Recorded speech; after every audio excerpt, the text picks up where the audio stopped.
BBC Bangla সংবাদে আপনাকে স্বাগতম। প্রথমেই শিরোনাম। শেখ হাসিনা আসন ও টাকা অফার করেছিল। খালেদা জিয়ার খোঁজ নিতে ফের হাসপাতালে জোবাইদা রহমান। সার্জিস আলমকে অবাঞ্ছিত ঘোষণা। আগামী নির্বাচন আইন শৃঙ্খলা বাহিনীর জন্য বড় পরীক্ষা, পররাষ্ট্র উপদেষ্টা। শেখ হাসিনা আসন ও টাকা অফার করেছিল। গণ অধিকার পরিষদের সভাপতি ও ঢাকা বিশ্ববিদ্যালয় কেন্দ্রীয় ছাত্র সংসদের ডাকসুর সাবেক ভিপি নুরুল হক নূর বলেছেন, আওয়ামী লীগের আমলে শেখ হাসিনা আমাদের আসন অফার করেছিল, টাকা অফার করেছিল, কিন্তু আমরা ফ্যাসিবাদের সঙ্গে আপোষ করিনি। আমরা ২-৪টি আসনের জন্য কারোর সঙ্গে জোট করব না। যদি দেশের প্রয়োজনে জোট করি, ন্যায্যতার বিচারে সম্মানজনক আসন সমঝোতার ভিত্তিতে হবে। শনিবার ৬ ডিসেম্বর বিকেলে ব্রাহ্মণবাড়িয়ার নবীনগড় উপজেলার নবীনগড় পাইলট সরকারি উচ্চ বিদ্যালয় মাঠে আয়োজিত জনসভায় প্রধান অতিথির বক্তব্যে এসব কথা বলেন নুরুল হক নূর। ব্রাহ্মণবাড়িয়া ৫ নবীনগড় আসনে দলীয় প্রার্থীকে পরিচয় করিয়ে দিতে স্থানীয় গণ অধিকার পরিষদ এই জনসভার আয়োজন করে। আসন্ন ত্রয়োদশ জাতীয় সংসদ নির্বাচনে ব্রাহ্মণবাড়িয়া ৫ নবীনগড় আসনে জেলা গণ অধিকার পরিষদের সহসভাপতি নজরুল ইসলামকে একক প্রার্থী হিসেবে ঘোষণা করেন নুরুল হক নূর। গণ অধিকার পরিষদের সভাপতি আরও বলেন, বর্তমান অন্তর্বর্তীকালীন সরকার আগামী ফেব্রুয়ারি মাসে নির্বাচন আয়োজনের প্রস্তুতি নিয়ে আগাচ্ছে। নির্বাচন কমিশন তার কার্যক্রম সম্পন্ন করছে। ১১ তারিখ তফসিল ঘোষণার কথা। সাবেক প্রধানমন্ত্রী, গণতান্ত্রিক আন্দোলন সংগ্রামের লড়াকু ও আপসীন নেত্রী খালেদা জিয়া গুরুতর অসুস্থ থাকায় যদি কোনো প্রেক্ষাপট তৈরি হয় নির্বাচন পেছনোর, সেটি হয়তো নির্বাচন কমিশন ও সরকার বিবেচনা করবে, অন্যথায় নির্বাচন ফেব্রুয়ারিতেই হবে। নির্বাচন ফেব্রুয়ারিতে হোক আর এপ্রিলে হোক, নির্বাচনে গণ অধিকার পরিষদ এককভাবে ৩০০ আসনে প্রার্থী দেবে। আর দেশের প্রয়োজনে কোনো জোট করলে যেসব জায়গায় জনসমর্থন আছে সেই সব আসনকে নিশ্চিত করেই আমাদের জোট হবে। তিনি আরও বলেন, আমরা দেখতে পাই কোন রাজনৈতিক দলের নেতারা পুরনো ফ্যাসিস্টদের মতোই হুমকি-ধমকি ও আধিপত্য বিস্তারের অপরাজনীতি দেশব্যাপী কায়েম করতে চায়। তাদেরকে মনে করিয়ে দিতে চাই, ১৬ বছরের অপশাসন মুহূর্তের মধ্যেই চুরমার হয়ে গেছে। জনগণের প্রতিবাদে নেতারা সীমান্ত দিয়ে, হেলিকপ্টার দিয়ে, নদী নালা ও খালবিল দিয়ে যে যেভাবে পেরেছে পালিয়ে গেছে। কেউ জনগণের বিরুদ্ধে অবস্থান নিলে তাদের পরিণতিও তাই হবে। গণ অভ্যুত্থানের অংশীজন সকল রাজনৈতিক দলকে সংযত এবং সহনশীল হওয়ার আহ্বান জানান নুরুল হক নূর। নবীনগড় উপজেলা গণ অধিকার পরিষদের সভাপতি মেহেদী হাসানের সভাপতিত্বে জনসভায় বক্তব্য রাখেন ঢাকা বিশ্ববিদ্যালয় ছাত্রাধিকার পরিষদের সাবেক আহ্বায়ক সানাউল্লাহ হক, ব্রাহ্মণবাড়িয়া জেলা গণ অধিকার পরিষদের সভাপতি আশরাফুল হাসান তপ্পু, নবীনগড় উপজেলা গণ অধিকার পরিষদের সাধারণ সম্পাদক মোজাম্মেল হক ও যুগ্ম সাধারণ সম্পাদক মোহাম্মদ কায়ুম প্রমুখ। খালেদা জিয়ার খোঁজ নিতে ফের হাসপাতালে জোবাইদা রহমান।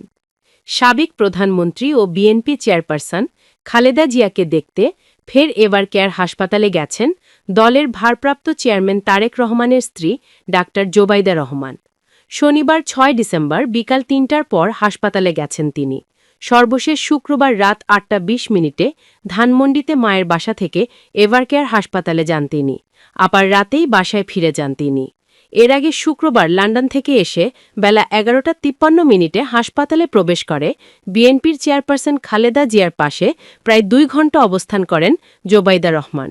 দুপুর ২:৩০টার দিকে এভার কেয়ার হাসপাতাল থেকে মায়ের বাসা ধানমন্ডির দিকে রওনা হয় তার গাড়িবহর। বেলা ১১:১৫টায় তাকে বহনকারী বিমান শাহজালাল আন্তর্জাতিক বিমানবন্দরে অবতরণ করে। এদিকে বিএনপি চেয়ারপারসনের উপদেষ্টা এনামুল হক চৌধুরী শনিবার গণমাধ্যমকে জানিয়েছেন, মেডিকেল বোর্ডের সবুজ সংকেত দিলেই দলীয় চেয়ারপারসনকে নিতে ঢাকায় আসবে কাতারের রয়্যাল এয়ার অ্যাম্বুলেন্স। সার্জিস আলমকে অবাঞ্ছিত ঘোষণা। রাজশাহীতে জাতীয় নাগরিক পার্টি এনসিপির জেলা এবং মহানগর কমিটির বিরোধ তীব্র আকার ধারণ করেছে। জেলা ও মহানগরের ২ শীর্ষ নেতার বিরোধ এখন ওপেন সিক্রেট। এরই মধ্যে একে অপরের বিরুদ্ধে মশাল মিছিল, দেয়াল লিখন, কার্যালয় তালা ও অবরুদ্ধের মতো অপ্রীতিকর ঘটনাও ঘটেছে। এসবের মধ্যেই এবার এনসিপির উত্তরাঞ্চলের মুখ্য সংগঠক সার্জিস আলমকে রাজশাহীতে অবাঞ্ছিত ঘোষণা করা হয়েছে। শুক্রবার ৫ ডিসেম্বর রাতে বৈষম্য বিরোধী ছাত্র আন্দোলনের রাজশাহী জেলা কমিটির সাবেক যুগ্ম আহ্বায়ক ও এনসিপির জেলা সমন্বয় কমিটির সাবেক সদস্য মোতালেব হোসেন ফেসবুকে দেওয়া এক পোস্টে এ ঘোষণা দেন। এনসিপির জেলা কমিটির আহ্বায়ক সাইফুল ইসলামকে বহিষ্কার না করার কারণে এমন সিদ্ধান্ত বলে ফেসবুক পোস্টে উল্লেখ করা হয়েছে। গত ২৯ নভেম্বর সাইফুল ইসলামকে আহ্বায়ক করে এনসিপির জেলার আহ্বায়ক কমিটি ঘোষণা করা হয়। এর আগে তিনি জেলা সমন্বয় কমিটির যুগ্ম সমন্বয়কারী ছিলেন। তাকে আওয়ামী দোসর আখ্যায়িত করে একটি পক্ষ মাঠে নেমেছে। মোতালেব হোসেন তার ফেসবুকে লিখেছেন, এই সাইফুল ইসলামকে এনসিপিতে নিয়ে এসেছে রাজশাহী বিভাগীয় সংগঠক ইমরান ইমন এবং তাকে পদ দিয়েছে এই ইমরান ইমন। আমরা দেখেছি এই ইমরান ইমন শারজিস আলমের ঘনিষ্ঠ সম্পর্ক রয়েছে। শারজিস আলমকে এই বিষয়ে বারবার অবগত করার পরেও এই বিষয়ে তার কোনো ভ্রুক্ষেপ নাই। মোতালেব হোসেন যোগ করেন, তার মানে এর সাথে খোদ শারজিস আলম নিজেই জড়িত। রাজশাহীর মাটি থেকে শারজিস আলমকে অবাঞ্ছিত ঘোষণা করা হল। ইনকিলাব জিন্দাবাদ। আগামী নির্বাচন আইন শৃঙ্খলা বাহিনীর জন্য বড় পরীক্ষা।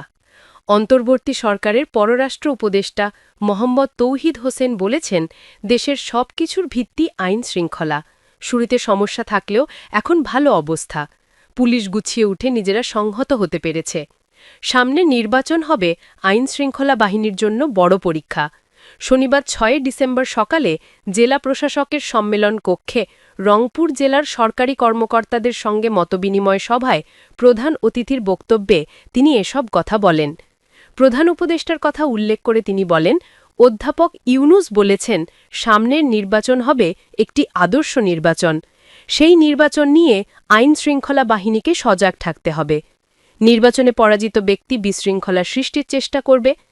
ভালো একটা নির্বাচনের মাধ্যমে নির্বাচিত সরকারের কাছে দায়িত্ব দিয়ে আমাদের যেতে হবে।